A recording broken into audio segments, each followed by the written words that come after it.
Okay students, आज जो हमने किया था फ्रैक्शंस के बारे में, तो हमने आज एक प्रोसेस किया था सिंप्लीफिकेशन ऑफ फ्रैक्शंस। तो अब आपने कंफ्यूज नहीं होना। इससे पहले हम कर रहे थे इक्विवेलेंट फ्रैक्शंस कैसे बनाते हैं, एक से ज्यादा फ्रैक्शंस कैसे बनाते हैं किसी एक फ्रैक्शन को दी गई उसी की, ये नहीं मन गढ़ंत, कोई एक फ्रैक्शन आपको दी गई है उसकी इक्विवेलेंट फ्रैक्शंस कैसे बनानी है, मतलब उसकी और फ्रैक्शंस बनानी है। और इक्विवेलेंट फ्रैक्शंस कौन सी थी, जो दिखती अलग अलग हैं पर उनकी वैल्यू सेम होती है। तो ये कैसे बनती हैं, ये ऑलरेडी पुराने वीडियोस में, मैं ऑडियोज में मैंने कर दिया है कि या तो मल्टीप्लिकेशन या डिवीजन, यही दो तरीके हैं, ना प्लस ना subtraction, only multiplication and division. कैसे करनी है, सेम नंबर से एक नंबर ले लिया आपने, उससे न्यूमिरेटर और डिनोमिनेटर दोनों को मल्टीप्लाई करना है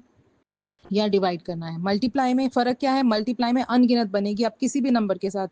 किसी भी नंबर को यूज करके उस नंबर के साथ मल्टीप्लाई कर सकते हो, अनगिनत बनेंगी, कोई अंत नहीं है। डिवाइड करके कैसे होगा, डिवाइड करके भी सेम नंबर से आपको भाग करना है, पर यहाँ पे क्या है, फर्क है, आप कोई भी नंबर नहीं चूज कर सकते, आपको वही नंबर चूज करना है जो न्यूमिरेटर और डिनोमिनेटर का कॉमन फैक्टर है, मतलब वो नंबर जो दोनों को भाग कर सके, दोनों को डिवाइड कर सके, ऐसा नंबर आपको चाहिए। और जब डिवाइड करके हम फ्रैक्शंस बनाते हैं, वो लिमिटेड फ्रैक्शंस बनती हैं, कुछ बनती हैं जितनी वो भाग हो सकती हैं। मल्टीप्लिकेशन केस में तो क्या था कि आप बनाते ही जाओ, कोई दिक्कत नहीं, और कोई भी नंबर यूज कर लो। डिवीजन में इसके विपरीत कम बनेंगी, और वही बनेंगी जो आप वही नंबर यूज कर सकते हो जिस नंबर से दोनों न्यूमिरेटर डिनोमिनेटर भाग होता है। अब इक्विवेलेंट फ्रैक्शंस जब बनाते हैं तो हमें जो कॉन्सेप्ट है वो क्या करना है कि हमें देख लेने हैं अपने न्यूमिरेटर और डिनोमिनेटर,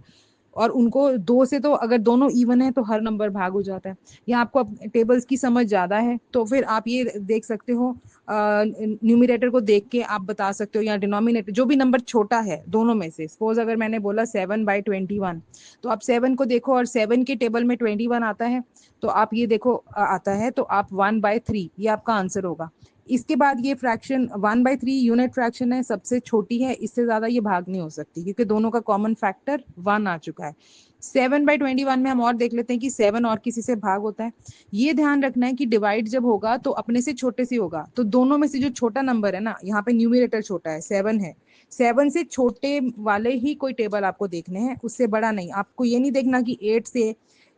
को यूज करके मैं डिवाइड करके ये फ्रैक्शन को इक्विवेलेंट फ्रैक्शन बना सकते हैं कि नहीं, नहीं, आप सिर्फ 7 से छोटे ही,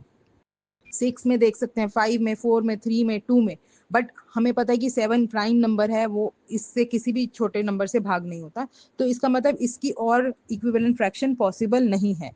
अगर मैं और कोई नंबर ले लेती हूँ 21/300,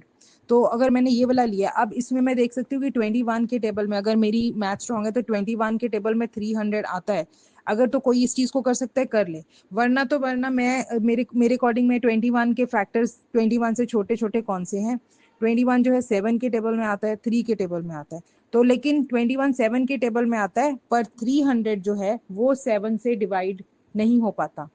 300। इसलिए हम जो है ये इसको 7 से हम नहीं कर सकते डिवाइड। अब हम नेक्स्ट नंबर है 3 से 21 डिवाइड हो जाता है, और 3 से 300 भी डिवाइड हो जाता है, तो 3 7 सा 21 एंड 3 150 से 300 हो जाता है, तो आंसर आपका आएगा 7/150। तो ये जो है आपकी फ्रैक्शन है यूनिट, ये यूनिट फॉर्म नहीं है लेकिन ये सिंप्लीफाइड फॉर्म है, इससे छोटी हम इसको नहीं कर सकते, 7 से 150 को भाग नहीं कर सकते,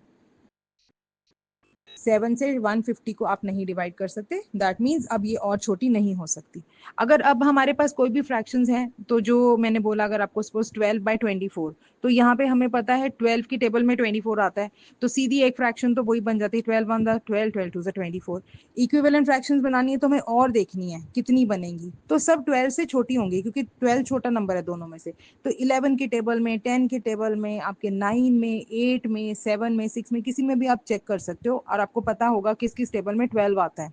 तो जिस जिस टेबल में 12 आता है उससे आप उस नंबर से इस फ्रैक्शन को ऊपर नीचे से आप कर सकते हैं। जैसे 12 हमारा 6 के टेबल में आता है, तो 6 2 12, और 24 आता है उसमें, तो 6 4 इसका 6 4 24, तो आपकी ये जो आ गई फ्रैक्शन आ गई 2/4। इसी तरह से आप इसको देख सकते हो कि ये 4 के टेबल में 12 और 24 दोनों आता है, तो 4 3 12, और 4 सॉरी क्या बोला है मैंने,